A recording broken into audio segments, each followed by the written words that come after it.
Hello everyone, मैं हूँ Shweta and मैं हूँ रोहित, नाविक जीडी क्रैकर। स्वागत करते हैं अपने यूट्यूब चैनल एसएससी कंपाइलर में। हम लोग एसएससी सीएचएसएल के लिए 60 डेज का प्लान लेके आए हैं, जिसमें मैं आपको रीजनिंग का प्रिपरेशन कराने वाला हूँ ट्रिक्स के साथ। मैं आप सभी को मैथ्स, इंग्लिश एंड जीके का प्रिपरेशन कराने वाली हूँ न्यू कंसेप्ट के साथ। तो सोच क्या रहे हैं, आइए जुड़िए और हम लोगों के साथ प्रिपरेशन कीजिए और सब्सक्राइब कीजिए हमारे यूट्यूब चैनल एसएससी कंपाइलर को। हाय गाइस, आज हम लोग पढ़ने वाले हैं वर्ब के पार्ट 2 को, जिसमें हम लोगों ने कल रूल देखा हुआ था इसके प्रीवियस वीडियो में। जो मे और कैन में जो डिफरेंस था, जो हम लोगों ने देखा हुआ था कि फर्स्ट पर्सन के साथ उनमें क्या चेंजेज आते हैं, तो उसके बाद का रूल, उसके बाद वाले रूल को हम लोग आज पढ़ने वाले हैं, आज के सेशन में डिस्कस करने वाले हैं। लेकिन उससे पहले, जैसा कि मेरा रूल रहा है कि मैं आप सभी को ग्रामर के साथ वोकैब भी कवर करते चलती हूँ, तो पहले हम लोग वोकैब को देखेंगे, उसके बाद फिर ग्रामर के रूल्स की ओर बढ़ेंगे। तो चलिए चलते हैं वोकैब की ओर। तो सबसे पहले मैंने सिनोनिम्स को लिया हुआ है। तो सिनोनिम्स में मेरा जो पहला वर्ड है वो है कंजेनिटल। कंजेनिटल, तो इसमें जो जेन जो वर्ड आया हुआ है यहाँ पे, तो इसका मीनिंग होता है बर्थ। जो जेन जो है ये एक टाइप का रूट वर्ड्स है, इसका मीनिंग होता है जेन या जेनेसिस, मीन्स होता है बर्थ से रिलेटेड। तो यहाँ पे चूंकि कंजेनिटल जो वर्ड है इसका सिनोनिम्स हो जाएगा डेटिंग फ्रॉम बर्थ।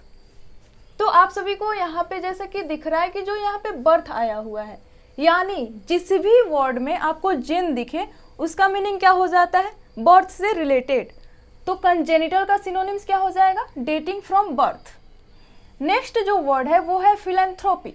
फिलैंथ्रोपी, तो मैंने आप सभी को ये रूट वर्ड्स बताया हुआ था कि जो फिलैन जो वर्ड है, ये फिलैन, इसका मतलब होता है टू लव, यानी जिसमें काइंडनेस हो, जो फ्रेंडशिप दिखाए, ठीक है, जो मनुष्य जो ह्यूमन जो है, जो ह्यूमन प्रजाति से प्यार करे, ठीक है। तो फिलैन जिसमें भी आ जाए तो उसका मतलब होता है टू लव, ठीक है। तो फिलैंथ्रोपी यानी जेनरोसिटी, यानी जिसमें सद्भावना हो, जो जेन्यूनली जो ह्यूमन काइंड को मतलब ह्यूमन काइंड से प्यार करता हो, उसे क्या बोलेंगे, फिलैंथ्रोपी। इसका सिनोनिम्स क्या हो जाएगा, जेनरोसिटी। नेक्स्ट जो वर्ड है वो है स्कार्सली। तो स्कार्सली का मीनिंग क्या हो जाता है, स्कार्सली का मीनिंग होता है हार्डली। स्कार्सली का मीनिंग हो जाएगा हार्डली, रेयरली, मीन्स जो बहुत ही हार्ड हो, जिसको बहुत कम लोग ही जिसको कर सके, वो क्या होता है, वो स्कार्सली हो जाएगा, उसका सिनोनिम्स हार्डली हो जाएगा, ठीक है। तो ये हो गया स्कार्सली का सिनोनिम्स हार्डली। जो नेक्स्ट वर्ड है वो है जाइटी। जाइटी मीन्स प्रसन्नता, यानी जब कोई प्रसन्न हो जाए ज़्यादा, उसे क्या बोलते हैं, जाइटी। इसका सिनोनिम्स हो जाएगा यूफोरिया। यूफोरिया, तो यहाँ पे जो EU आपको वर्ड दिख रहा है, EU, इसका मीनिंग होता है टू प्रेज, यानी खुश होना। यू मीन्स खुश होना, ये EU जो वर्ड है उसका मीनिंग हो जाता है खुश होना। यह एक रूट वर्ड है। तो यहाँ पे जो जाइटी है, जाइटी का सिनोनिम्स हो गया यूफोरिया, मीन्स जो जब आदमी ज़्यादा प्रसन्न हो जाता है उसे बोलते हैं जाइटी, मीन्स यूफोरिया।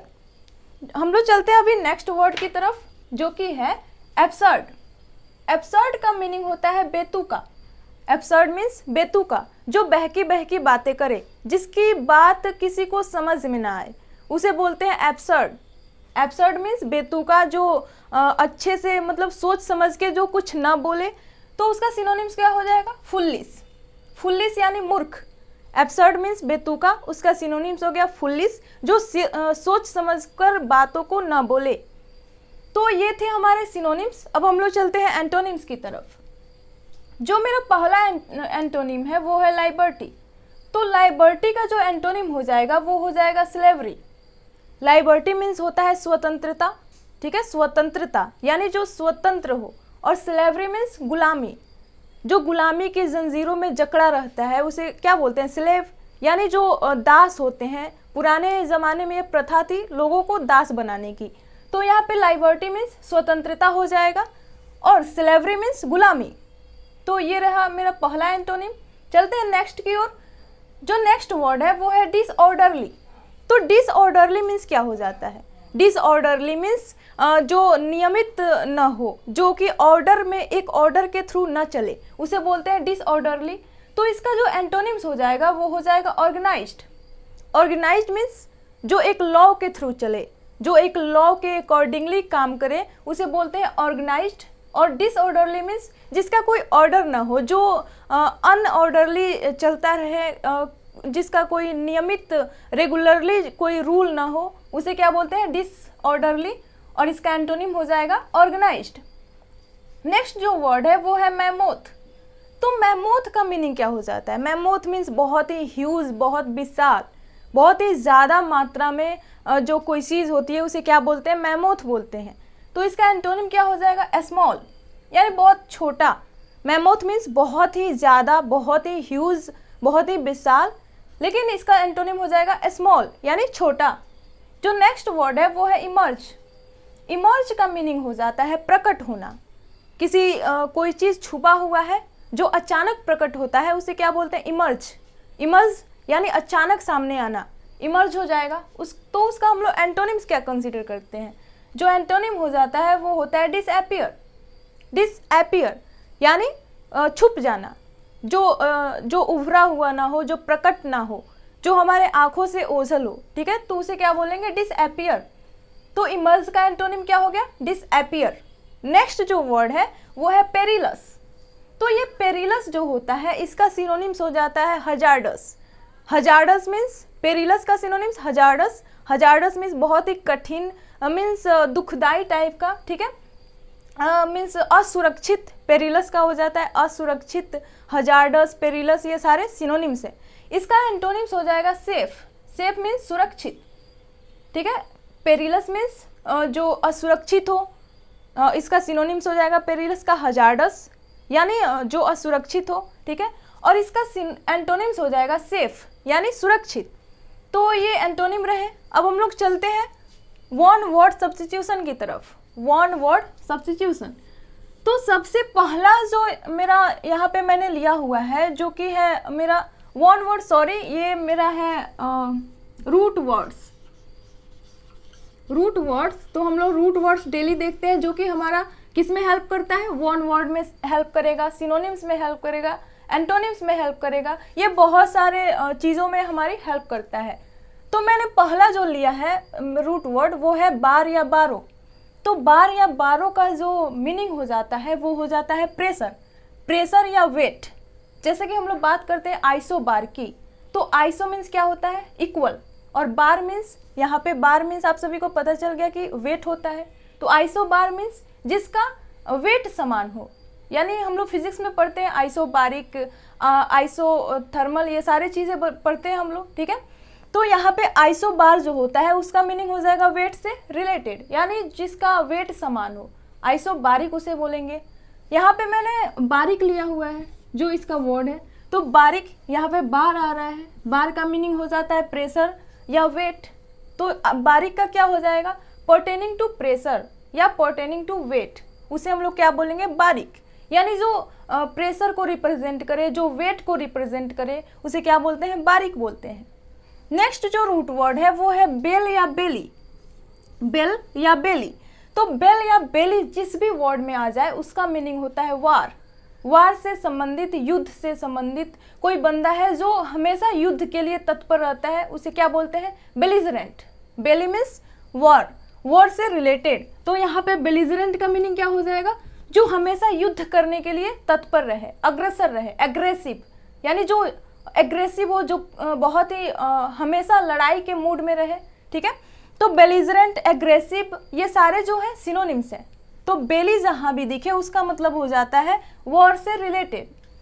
जो मैंने लिया हुआ है बेलिकोस, तो बेलिकोस भी होता है वॉर लाइक, यानी कोई सिचुएशन है जो वॉर से उस टाइम सिर्फ वॉर हो रहे हैं, वॉर से रिलेटेड, उसे क्या बोलते हैं? बेलिकोस या वॉर लाइक थिंग्स। ये सारे जो बेली जहाँ भी आ जाए इसका मतलब होता है वॉर से रिलेटेड, युद्ध से रिलेटेड। नेक्स्ट जो है रूट वर्ड वो है बेनी। तो जिस भी वर्ड में आपको बेनी दिखे उसका मीनिंग हो जाता है गुड या वेल, यानी अच्छी चीज़ों की जहाँ बात हो वहाँ शुरू में, वर्ड के शुरू में या लास्ट में या बीच में कहीं भी बेनी दिखे, इसका मतलब हो जाएगा वहाँ पे अच्छी चीज़ों की बातें हो रही हैं। बेनी मीन्स गुड या वेल। तो बेनिफिशियल, बेनिफिशियल यहाँ पे बेनी आया हुआ है, तो बेनी मीन्स होता है चूँकि गुड, अच्छा, तो बेनिफिशियल मीन्स लाभदायक। जो हमारे लिए यूजफुल हो उसे क्या बोलेंगे, बेनिफिशियल। नेक्स्ट जो है वो है बेनिवोलेंट। बेनिवोलेंट यानी जो हमारे लिए यूजफुल, बेनी मीन्स होता ही है कि गुड या अच्छा, या जो हमारे लिए फायदेमंद हो, तो वहाँ क्या यूज करेंगे हम लोग, बेनी का यूज करेंगे। बेनिवोलेंट मीन्स क्या हो जाएगा, जो दूसरों की हेल्प करे, जो कि मतलब फ्रेंडशिप माइंड टाइप का हो, जो फ्रेंडली हो, जो एमिएबल हो, उसे क्या बोलेंगे, बेनिवोलेंट। यानी काइंड हो जो, स्पेशली उसको क्या बोलेंगे, काइंड। बेनिवोलेंट का सिनोनिम्स हो जाता है काइंड। नेक्स्ट जो रूट वर्ड है वो है बाई या बाइन। तो बाई मीन्स जहां भी बाई दिखे उसका मीनिंग हो जाता है टू, टू या ट्वाइस। जिस भी वर्ड में बाई दिखे उसका मीनिंग हो जाता है टू या ट्वाइस। तो by annual, by annual, ANN, मैंने ये रूट वर्ड आपको मैं बता चुकी हूँ। तो ANN जहां भी दिखे इसका मीनिंग हो जाता है ईयर से रिलेटेड। यानी जब भी ईयर की बात की जाए, सेंचुरी की बात की जाए, वहां पे क्या आता है, ANN वहां पे आता है। और यहाँ पे चूंकि बाई आया हुआ है तो बाई एनुअल मीन्स साल में 2 बार होने वाला, उसे क्या बोलते हैं, बाई एनुअल बोलते हैं। जो चीजें साल में 2 बार होती है उसे हम लोग क्या बोलते हैं, बाई एनुअल। ओके, जो नेक्स्ट है वो है बाईलैटरल। तो स्पेशली यहाँ पे लेटर, जो यहाँ पे आपको दिख रहा है वर्ड, लेटर का मीनिंग हो जाता है साइड। लेटर का मीनिंग हो जाता है साइड, यानी जिसका 2 साइड हो उसे क्या बोलेंगे, बाईलैटरल। वैसे ही क्या होता है बाइनोकुलर्स, जिसमें 2 साइड से मतलब कैमरे लगे हो या फिजिकल ये इंस्ट्रूमेंट है बाइनोकुलर्स। तो ऐसे ही जिसमें 2 साइड हो उसे बाईलैटरल बोलेंगे। बाई एनुअल जो साल में 2 बार होता हो। अब चलते हैं नेक्स्ट रूट वर्ड की तरफ, जो कि है बिबली या बिब्लियो। ये बहुत ही इंपॉर्टेंट रूट वर्ड है। इसका मीनिंग हो जाता है बुक। जहां भी जिस भी वर्ड में आपको बिबली दिखे या बिब्लियो दिखे उसका मीनिंग हो जाता है बुक से रिलेटेड, वहां पे बुक की बात की जा रही है। तो यहाँ पे बिब्लियोमानिया, ये हमेशा वन वर्ड सब्स्टिट्यूशन में पूछ लिए जाते हैं, बिब्लियोमानिया। तो मानिया का मीनिंग हो जाता है पागलपन, madness.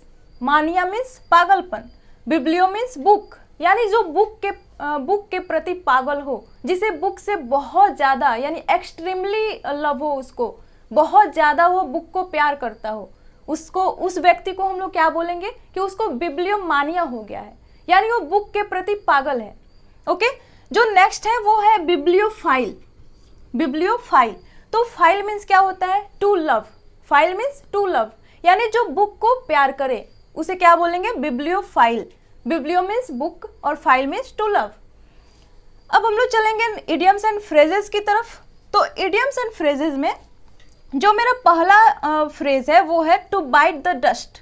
To bite the dust यानी धूल चटाना किसी को, तो उसका मीनिंग क्या हो जाएगा, डिफीट यानी हरा देना। To bite the dust, to bite the dust यानी डस्ट मीन्स क्या होता है, धूल होता है, और बाइट यानी इसका मीनिंग हो जाता है धूल चटाना, यानी डिफीट करना किसी को, हरा देना, उसे क्या बोलेंगे, टू बाइट द डस्ट। जो नेक्स्ट है वो है cold comfort. Cold comfort means चैन की सांसें लेना, यानी कुछ हम लोग को सफलता मिल गई है, जैसे स्लाइट सेटिस्फैक्शन। स्लाइट सेटिस्फैक्शन यानी हम लोग को सफलता मिल चुकी है जिससे हम लोग थोड़े खुश हैं, यानी slight satisfaction means cold comfort. Next जो इडियम्स एंड फ्रेजेज है वो है make a killing. Make a killing, इसका मीनिंग क्या हो जाता है, make money quickly. Make money quickly यानी तेजी से पैसा कमाना। तो ये जो इडियम्स एंड फ्रेजेज है ये हो जाता है मेक अ किलिंग, यानी किसी को मार देना, जिससे कि मतलब ऐसे बहुत सारे क्रिमिनल्स होते हैं जो मर्डर करते हैं, तो उनको बहुत सारी मतलब बहुत उनको मनी मिलता है। तो इसका मीनिंग हो जाएगा सिंपली मेक अ किलिंग का मेक मनी क्विकली, यानी बहुत जल्दी मनी को अर्न कर लेना, उसे बोलेंगे मेक अ किलिंग। जो नेक्स्ट इडियम्स एंड फ्रेजेज है वो है a free hand. A free hand, इसका मीनिंग क्या हो जाता है, कंप्लीट लाइबर्टी। लाइबर्टी का मीनिंग क्या होता है, स्वतंत्रता यानी आज़ादी। तो कंप्लीट लाइबर्टी किसी को मिल जाए तो उसे हम लोग क्या बोलते हैं, a free hand. A free hand यानी वो आज़ाद है, ठीक है, आज़ाद है, कंप्लीट लाइबर्टी है उसके पास। जो नेक्स्ट इडियम्स एंड फ्रेजेस है वो है ब्रोक डाउन। ब्रोक डाउन यानी बोलते हैं फूट फूट कर रोना, यानी ब्रोक डाउन मीन्स क्राइड। ये जो इडियम्स एंड फ्रेजेस है, ब्रोक डाउन का मीनिंग हो जाएगा क्राइड, यानी फूट फूट कर रोना। अब हम लोग चलेंगे प्रीपोजिशन की तरफ, जो कि हमारा आज का प्रीपोजिशन है कि मतलब जो एक ये सारे वर्ड आपको दिख रहे हैं ये मतलब सिमिलर वर्ड से हम लोग कई सारे प्रीपोजिशन का यूज़ करके अलग अलग टाइप के सेंटेंसेस बनाते हैं। तो आज मैंने जो वर्ड लिया है वो है एक्यूज्ड। एक्यूज्ड मीन्स क्या होता है? किसी को दोषी ठहराना, किसी पे आरोप लगाना, उसे बोलते हैं एक्यूज्ड। एक्यूज्ड मीन्स उसको दोषी ठहराया गया, उस पे आरोप लगाया गया। तो ये जो वर्ड होता है ये दो टाइप का प्रीपोजिशन लेता है, यानी जब ये अलग अलग सेंटेंसेस में अलग अलग वर्ड के जब पास इसका यूज़ किया जाता है तो ये अलग अलग प्रीपोजिशंस का यूज़ करता है। तो एक्यूज्ड ऑफ जो है वो क्राइम के, जब कोई व्यक्ति क्राइम करता है तो वहाँ पे क्या यूज़ होता है? Accused of. जहाँ भी क्राइम, जिस भी सेंटेंस में क्राइम दिखे और वहाँ पे एक्यूज्ड वर्ड का यूज़ हुआ हो तो उसके साथ हम लोग कौन सा प्रीपोजिशन लगाएंगे? ऑफ का, एक्यूज्ड ऑफ। नेक्स्ट जो है वो हम लोग यूज़ करते हैं एक्यूज्ड बाई। एक्यूज्ड बाई, तो एक्यूज्ड बाई हम लोग एक्चुअली हम लोग बाई को अधिकतर किसके साथ यूज़ करते हैं? अधिकतर व्यक्ति के साथ, पर्सन के साथ या ह्यूमंस बीइंग के साथ यूज़ करते हैं। ओके, तो accused by a person, accused by a person और accused of a crime, accused of a crime. Next जो आज का मेरा प्रीपोजिशन है, मतलब जो प्रीपोजिशन मैंने लिया हुआ है apply for.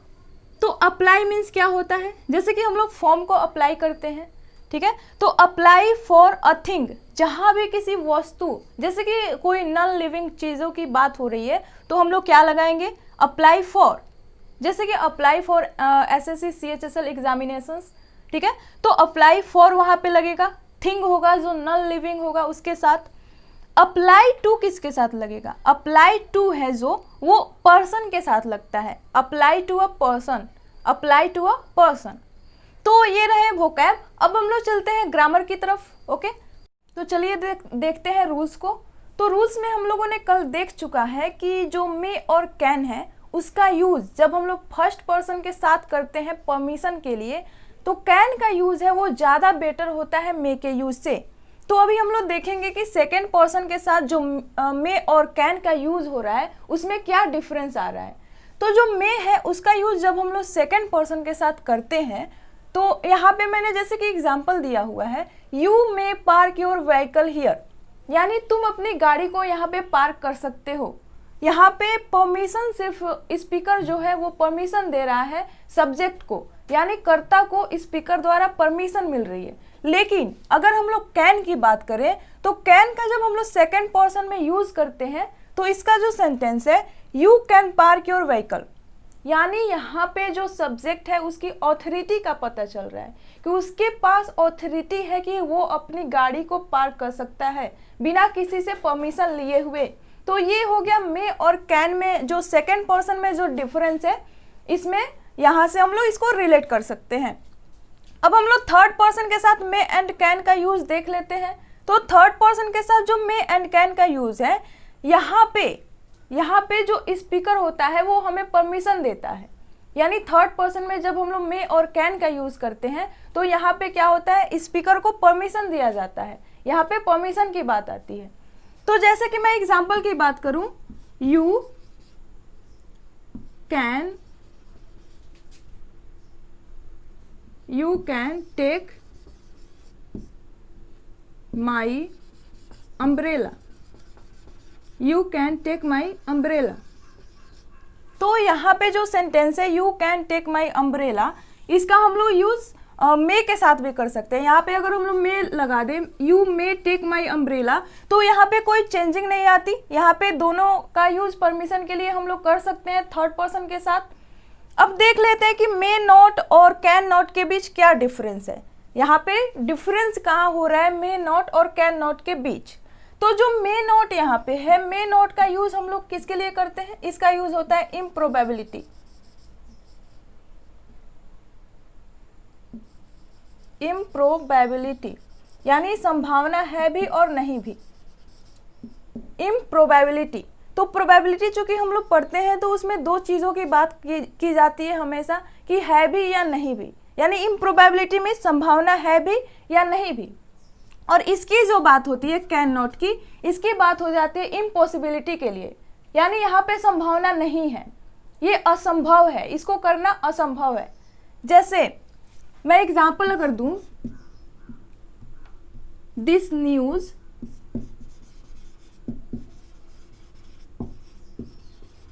May not be true, this news may not be true, यानी यह न्यूज जो है ये सही हो भी सकता है या नहीं भी। ये तो हो गई मे की बात, कि मे में इम्प्रोबेबिलिटी की बातें होती है, यानी संभावना है भी या नहीं भी। जब हम लोग कैन नॉट का यूज करते हैं, जैसे कि you can not pass the examination, you can not pass the examination. तो यहाँ पे जो स्पीकर द्वारा बोला जा रहा है सब्जेक्ट को, कर्ता को, कि you can not pass the examination, यानी तुम एग्जामिनेशन को क्लियर नहीं कर सकते। तो यहाँ पे पूरी टोटली इम्पॉसिबिलिटी को दर्शाया जा रहा है, यानी यहाँ पे वो संभव ही नहीं है कि वो एग्जाम को पास कर सके। और यहाँ पे जो मे नॉट का हम लोग यूज करते हैं, this news may not be true, यह न्यूज सही हो भी सकता है या नहीं भी। तो ये रहे हमारे मे और कैन के यूज के बारे में। अब हम लोग चलते हैं नेक्स्ट रूल की तरफ। चलिए देखते हैं अभी शुड के यूज को, कि शुड का यूज कहाँ होता है और कैसे होता है। तो शुड जो है ये रिप्रेजेंट करता है ड्यूटी को, रेस्पॉन्सिबिलिटी को, एडवाइस को, प्रोबेबिलिटी को, मोरल ऑब्लाइजेशन को और माइल्ड कमांड को। माइल्ड कमांड मीन्स नम्र निवेदन, ठीक है। तो ड्यूटी मीन्स कर्तव्य हो गया, रेस्पॉन्सिबिलिटी मीन्स जिम्मेवारी हो गया, एडवाइस मीन्स सलाह हो गया। और ये जो एडवाइस है ये नाउन होता है। आप सभी को पता है एक एडवाइस होता है, एडवाइस जो कि क्या है, सलाह देना, ये है वर्ब। और जो ये एडवाइस है ये होता है हमारा नाउन। तो जो नाउन होता है उसका यूज हम लोग कहाँ करते हैं, उसका यूज यहाँ पे शुड, एडवाइस यानी सलाह, सिर्फ एडवाइस मीन्स सलाह होता है और एडवाइस मीन्स सलाह देना। तो प्रोबेबिलिटी हो गया संभावना, यानी है भी और नहीं भी। मोरल ऑब्लाइजेशन मीन्स जो हम किसी से रिक्वेस्ट करते हैं, जो हमारा नैतिक जो जिम्मेवारी होती है उसको रिप्रेजेंट करता है। माइल्ड कमांड मीन्स नम्र निवेदन। तो यहाँ पे मैंने जो एग्जाम्पल लिए हुए हैं, one should obey one's elders, सभी को अपने बड़ों की मतलब आदर करनी चाहिए, ठीक है, अपने बड़ों की आदर करनी चाहिए सभी को। तो यहाँ पे क्या है, ये है ड्यूटी, रेस्पॉन्सिबिलिटी इसको बोलेंगे, ड्यूटी है कि सभी को अपने बड़ों की आदर करनी चाहिए। जो नेक्स्ट एग्जाम्पल है, you should work hard, you should work hard, ये है एडवाइस, सलाह, किसी को सलाह दी जा रही है कि तुम्हें तुम्हें कड़ी मेहनत करनी चाहिए, तुम्हें कड़ी मेहनत करनी चाहिए। जो नेक्स्ट एग्जाम्पल है, you should complete your work every day, you should complete your work every day. ये जो हमारा सेंटेंस है ये रिप्रेजेंट कर रहा है माइल्ड कमांड को, माइल्ड कमांड को ये रिप्रेजेंट कर रहा है, ओके। तो जो you should complete your work every day, प्रत्येक दिन तुम्हें अपने काम को पूरा करना चाहिए, ये हो गया माइल्ड कमांड, यानी जो नम्र जो निवेदन है, एकदम मतलब पूरा तुम्हें रेस्पॉन्सिबिलिटी से पूरा एकदम रोज अपने वर्क को पूरा करना चाहिए। तो अभी हम लोग देख लेते हैं कि जो शुड का यूज है वो जैसे हम लोग स्पॉटिंग एरर के क्वेश्चंस करते हैं तो उसमें कैसे यूज किया जाता है शुड को। तो जो हमारे कंडीशनल सेंटेंसेस होते हैं, जो कंडीशनल सेंटेंसेस होते हैं उनमें लेस्ट के साथ शुड का प्रयोग किया जाता है। जो ये लेस्ट है इसका हिंदी होता है कि ऐसा ना हो कि, जो लेस्ट है इसका हिंदी हो जाएगा ऐसा ना हो कि, ऐसा ना हो कि, ओके। तो लेस्ट के साथ हमेशा हम लोग शुड का यूज करते हैं। लेस्ट के साथ जो मॉडल वर्ब यूज होता है वो है शुड, वो भी किसमें, कंडीशनल सेंटेंसेस में हम लोग लेस्ट का यूज करते हैं और उसके बाद हमेशा जो मॉडल वर्ब लगता है वो लगता है शुड। तो यहाँ पे मैंने कुछ एग्जांपल्स लिए हुए हैं। मूव फास्ट, तेज चलो, lest you should miss the bus. Move fast lest you should miss the bus. तेज चलो, ऐसा ना हो कि तुम्हारा बस मिस हो जाए, तुम्हारा बस छूट जाए। तो यहाँ पे मूव फास्ट हो गया। यहाँ पे जो लेस्ट है ये दर्शा रहा है कि ये कंडीशनल सेंटेंस है, और उसके बाद लेस्ट के बाद जो सब्जेक्ट आया यू और जो यहाँ पे हमारा मॉडल वर्ब आया हुआ है ये है शुड। तो हमेशा लेस्ट के बाद शुड वर्ब जो होता है ये यूज होता है, और ये जो है ये स्पॉटिंग एरर में बहुत बार आता है और ये बहुत ही इंपॉर्टेंट रूल है। तो जो नेक्स्ट सेंटेंस है वो है work hard लेस्ट you should fail. कड़ी मेहनत करो, ऐसा ना हो कि, लिस्ट का मीनिंग क्या हो गया, ऐसा ना हो कि यू शुड फेल, तुम फेल कर जाओ। तो ये रहा हमारा शुड का यूज। तो चलते हैं नेक्स्ट अभी रूल की तरफ। चलिए देखते हैं वुड के यूज को कि वुड का यूज कहाँ कहाँ होता है। तो वुड यहाँ पे मैंने लिखा हुआ है, इसका यूज एक बहुत ही इंपॉर्टेंट जो है रैदर। ये रैदर का मतलब जो रैदर जहाँ भी लगेगा वहाँ पे वुड का ही यूज हम लोग को करना है। वुड और रैदर ये साथ में ही यूज होने वाले मतलब यूज होने वाले एक दूसरे के कम्प्लीमेंट हैं। ओके, इनको हम लोग एक दूसरे के कम्प्लीमेंट के रूप में देखते हैं कि ये जहाँ वुड मतलब वुड के साथ हमेशा रैदर का ही यूज होगा। शुड के साथ हम लोग रैदर का यूज नहीं कर सकते, या मस्ट के साथ नहीं कर सकते, शैल के साथ नहीं कर सकते, विल के साथ नहीं कर सकते। ओनली वुड के साथ रैदर का यूज होता है। तो रैदर के साथ वुड के प्रयोग को प्रेफरेंस दिया जाता है, यानी रैदर के साथ वुड के प्रयोग को प्राथमिकता दी जाती है। तो यहाँ पे मैंने एग्जाम्पल इसका लिया हुआ है, I would rather study than see a movie, यानी मुझे मूवी देखने के बदले पढ़ाई करनी चाहिए। यहाँ पे जो रैदर है ये निगेटिव सेंस देता है, यानी ये जो है रैदर ये हमेशा निगेटिव सेंस देता है। ये निगेटिव सेंस देने वाला वर्ड है, ये निगेटिव सेंस देने वाला वर्ड है। ओके, तो जो रैदर है यहाँ पे ये दर्शाता है कि मुझे ये काम करने के अपेक्षा मेरे लिए ये अच्छा होगा कि मैं ये काम करूँ। जैसे कि I would rather study than see a movie, यानी मुझे मूवी देखने के बदले मुझे पढ़ाई करना चाहिए। वैसे ही जो नेक्स्ट मेरा एग्जाम्पल है, I would rather play than rest now, मुझे रेस्ट करने के बदले खेलना चाहिए। मुझे रेस्ट करने के बदले, यानी रेस्ट करना मेरे लिए अच्छा नहीं है, मुझे खेलना चाहिए, मुझे इस टाइम खेलना है। तो यहाँ पे जो रैदर है वो यही रिप्रेजेंट करता है कि मुझे ये काम नहीं करना है अभी, उसके बदले मैं ये करता तो मेरे लिए अच्छा होता। अब हम लोग चलते हैं नेक्स्ट रूल की तरफ, जो कि वुड का विश के साथ रिलेशन को दर्शाता है। तो उस विश के साथ वुड का यूज होता है। जो विश जो हमारा है, जो कि इच्छा को व्यक्त करता है, जो कि बहुत ही मतलब मोर जैसे होता है मोर पोलाइटनेस ये सब, लेकिन यहाँ पे जो हेवी हमारा विश होता है उसको ये व्यक्त करता है, उसको रिप्रेजेंट करता है। जैसे कि I wish you would fight this election, मेरी प्रबल इच्छा है, मेरी प्रबल इच्छा है कि तुम इस बार इलेक्शन को फाइट करो, इस इलेक्शन को लड़ो। तो यहाँ पे जैसे कि एक और मैं यहाँ पे बोलूँ कि आई वर, ये I wish you would fight this election, मेरी प्रबल इच्छा है कि तुम इस इलेक्शन को लड़ो। वैसे ही जो कंडीशनल सेंटेंसेस होते हैं, कंडीशनल सेंटेंसेस, उसमें जैसे कि मैं बताऊं कि if I were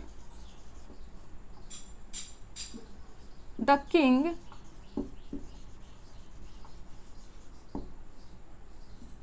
I would make you my chief minister.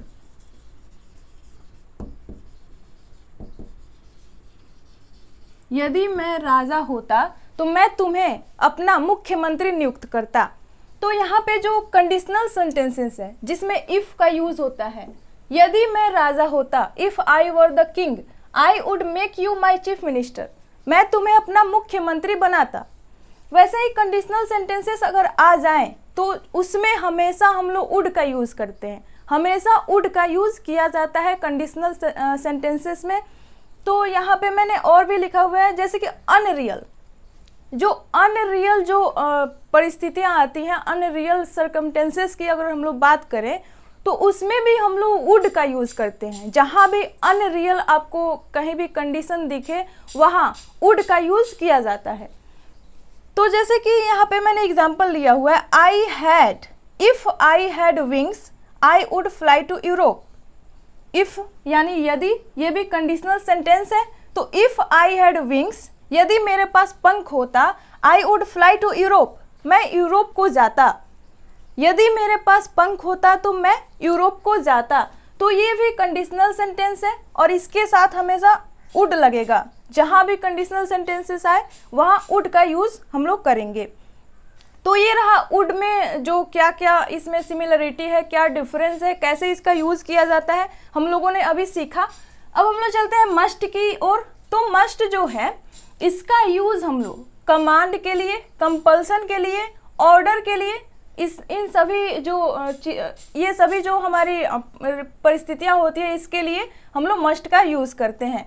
तो कमांड क्या हो गया? कमांड मीन्स जो निवेदन किया, जो आदेश दिया जाता है कमांड, उसके लिए। कंपल्सन, कंपल्सन मीन्स दबाव।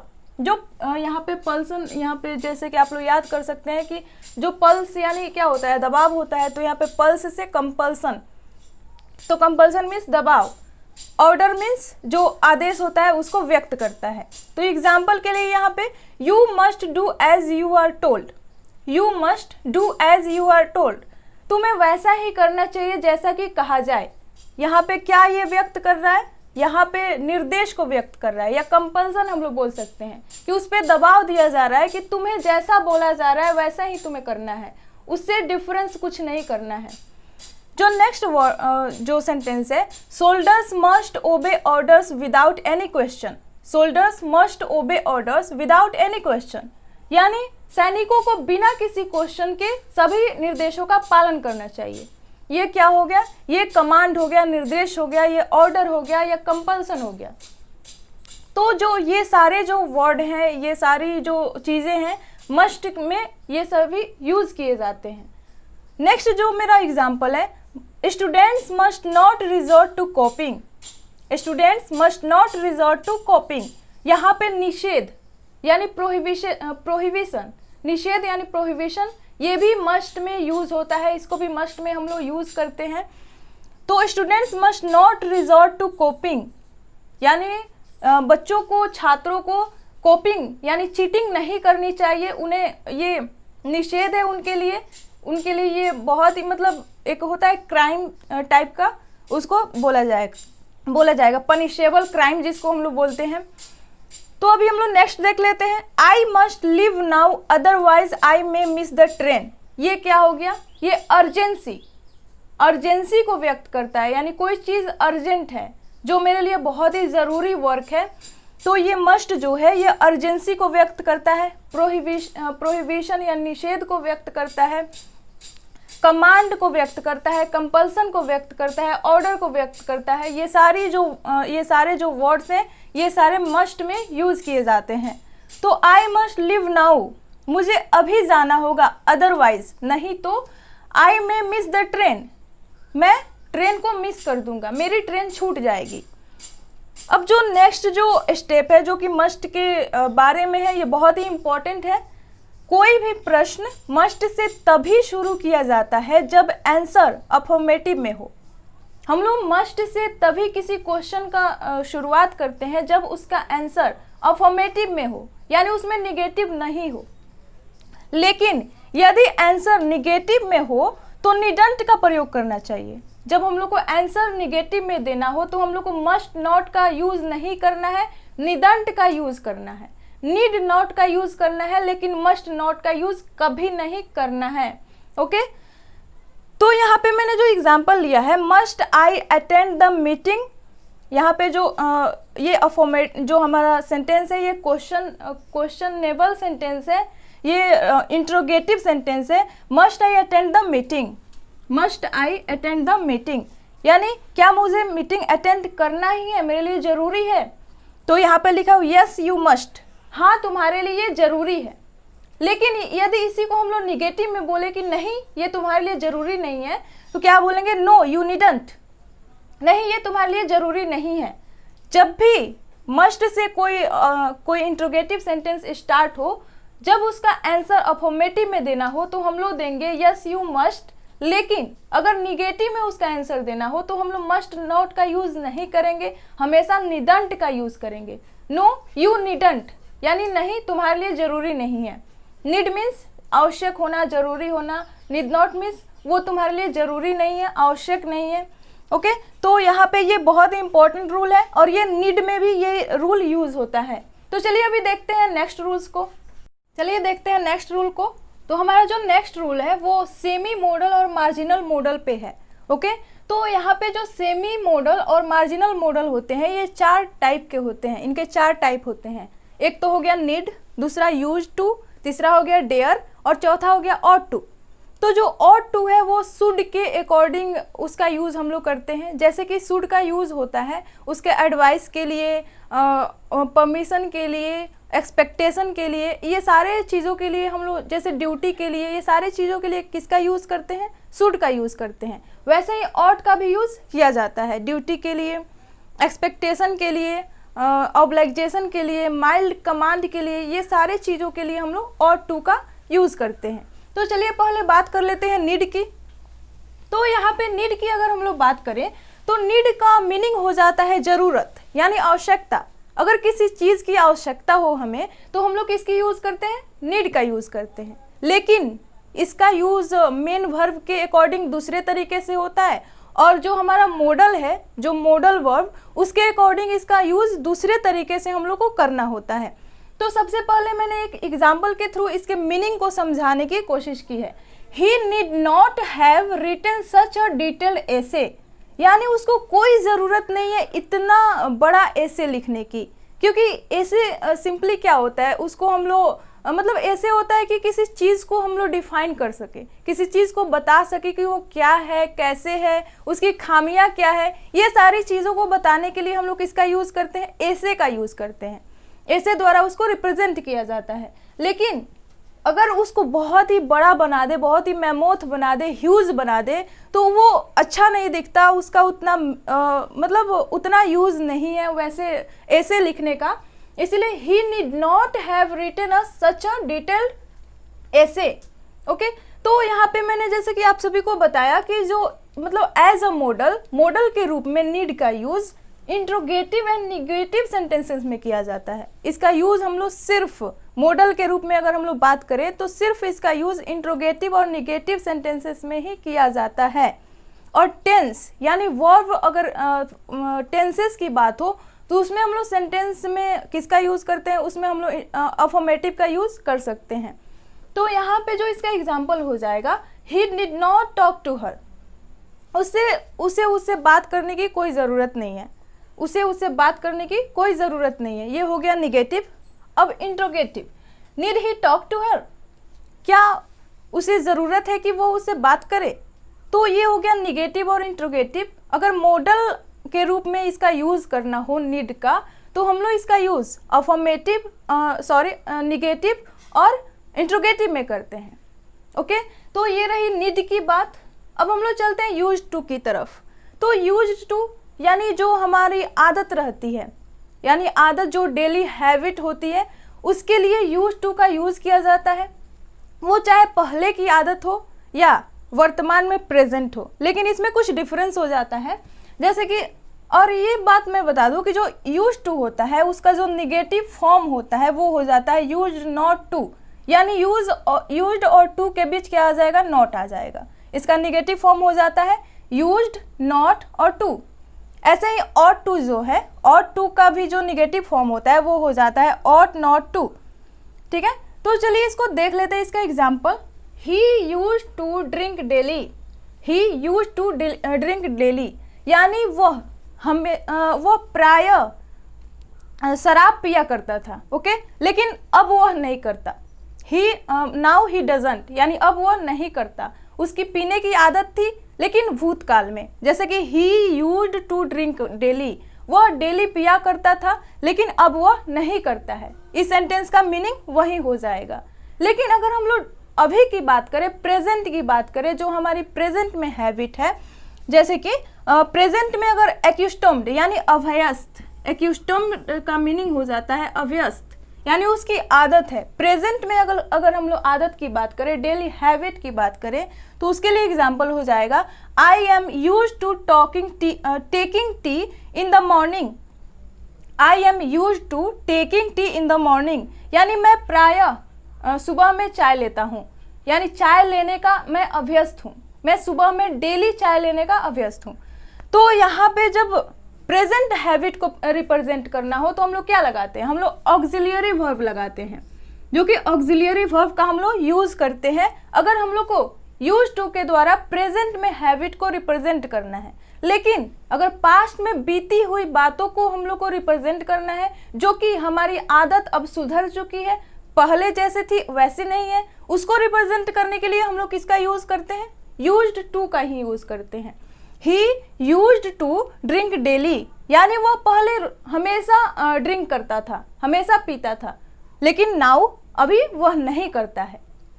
तो ये रही यूज्ड टू की बात। अब हम लोग चलते हैं डेयर की ओर। तो डेयर का मीनिंग जो हो जाता है वो होता है दुस्साहस करना, दुस्साहस करना। ओके, तो यहाँ पे डेयर का स्पेशली मीनिंग हो गया दुस्साहस करना। लेकिन जब इसका यूज हम लोग मॉडल की तरह करते हैं, मॉडल की तरह जब इसका यूज किया जाता है तो इसमें टू का यूज नहीं होता। जब भी डेयर का हम लोग यूज मॉडल के रूप में करते हैं तो टू का यूज इसके साथ नहीं किया जाता। यहाँ पे जो इसका एग्जाम्पल हो जाएगा, how dare you speak like this, how dare you speak like this, तुम्हारी हिम्मत कैसे हुई ऐसे बोलने की। ओके, तुम्हारी हिम्मत कैसे हुई ऐसे बोलने की। लेकिन यहाँ पे अगर और सेंटेंस की बात करें, ही डेयर नॉट से लाइक दिस, वह हिम्मत नहीं रखता है ऐसे बोलने की। ही डेयर नॉट से लाइक दिस, वह हिम्मत नहीं करता ऐसे बोलने की। तो यहाँ पे स्पेशली जो डेयर का मीनिंग हो जाएगा दुस्साहस करना, साहस करना। ठीक है, तो ये दो टाइप के जो रिप्रेजेंट करते हैं। यहाँ पे मैंने बताया कि जो इसका मॉडल की तरह जब यूज करेंगे हम लोग, तो यहाँ पे क्या टू का यूज नहीं होगा। डेयर के साथ टू का यूज मॉडल वर्ब के रूप में हम लोग कभी नहीं करते हैं, नहीं तो वो रॉन्ग हो जाएगा। और ये जो रूल है, जो भी ये सारे जो थोड़े अटपटे रूल होते हैं, इसी से स्पॉटिंग एरर में क्वेश्चन पूछे जाते हैं। जो भी अटपटे रूल होते हैं उसी से पूछे जाते हैं क्वेश्चंस, और जो सबको पता होता है उससे कम पूछे जाते हैं। तो ये टू जो है ये बहुत ही इंपॉर्टेंट है। जब में मॉडल वर्ब के रूप में यूज हो तो टू का यूज हम लोग नहीं करते। लेकिन अगर somebody, anybody and nobody का यूज हो जाए किसी भी सेंटेंस में, अगर हम लोग somebody, nobody and anybody का यूज करें तो उसके साथ हम लोग टू का यूज कर सकते हैं। इसके साथ अगर डेयर का यूज हो किसी सेंटेंस में तो हम लोग टू का यूज कर सकते हैं या नहीं भी कर सकते हैं। लेकिन जो स्पॉटिंग एरर में क्वेश्चन आएगा उसमें टू लगा होगा तो वो गलत नहीं होता है। हम लोग नोबडी, एनीबडी और समबडी की जब बात हो उसमें अगर डेयर लगा हो उस सेंटेंस में, अगर उसमें टू का यूज किया हो डेयर के साथ, तो वो रॉन्ग नहीं है, वो सही है, क्योंकि इसका यूज होता भी है और नहीं भी होता है। तो मैंने जो यहाँ पे एग्जाम्पल लिया हुआ है, nobody dare to comment like that, कोई भी हिम्मत नहीं करता है ऐसे कमेंट करने की। ठीक है, nobody dare to comment like that, ये हो गया डेयर का। ठीक है, तो डेयर में आप लोग ये इम्पॉर्टेंट जो है समबडी, एनीबडी एंड नोबडी के साथ जो डेयर का हम लोग यूज़ करते हैं उसके साथ टू लगाया भी जा सकता है और नहीं भी। तो ये मतलब ये थोड़ा अच्छा रूल है। और डेयर का जब हम लोग मॉडल के रूप में यूज़ करते हैं तो उसके साथ टू नहीं लगाया जाता है। तो ये जो मॉडल जो सेमी मॉडल वर्ब है, सेमी मार्जिनल मॉडल वर्ब है, ये बहुत ही इंपॉर्टेंट है जो डेयर है, क्योंकि इससे स्पॉटिंग रूल्स में जो स्पॉटिंग एरर के क्वेश्चन होते हैं उसमें क्वेश्चन पूछे जाते हैं। जो लास्ट हमारा बचता है वो है ऑट टू। ऑट टू क्या है? ये ड्यूटी को रिप्रेजेंट करता है। ऑट टू हमारे कर्तव्य को, मोरल ड्यूटी को, जो हमारी नैतिक जो जिम्मेदारी होती है उसको, मतलब ये सारे माइल्ड कमांड को, जितने भी यूज़ हम लोग शुड में देखे थे कि शुड का यूज़ जहाँ जहाँ होता है वैसे ही हम लोग ऑट टू का भी यूज़ करते हैं। तो यहाँ पे मैंने एक एग्जांपल लिया हुआ है कि you ought not to treat your friends like this. यहाँ पे क्या, यहाँ पे एडवाइस दिया जा रहा है। You ought not to treat your friends like this. तुम्हें अपने दोस्तों के साथ ऐसा व्यवहार नहीं करना चाहिए था। तो जो ऑट टू है, तो यहाँ पे, और मैंने बताया कि यहाँ पे ऑट टू हो गया या यूज टू हो गया, वो बीच में जब उसको जब सेंटेंस को निगेटिव बनाना होता है तो हम लोग ऑट टू के बीच में नॉट लगाते हैं और यूज टू के बीच में नॉट का यूज किया जाता है। तो ये सारे जो रूल्स है आज हम लोगों ने कवर किए।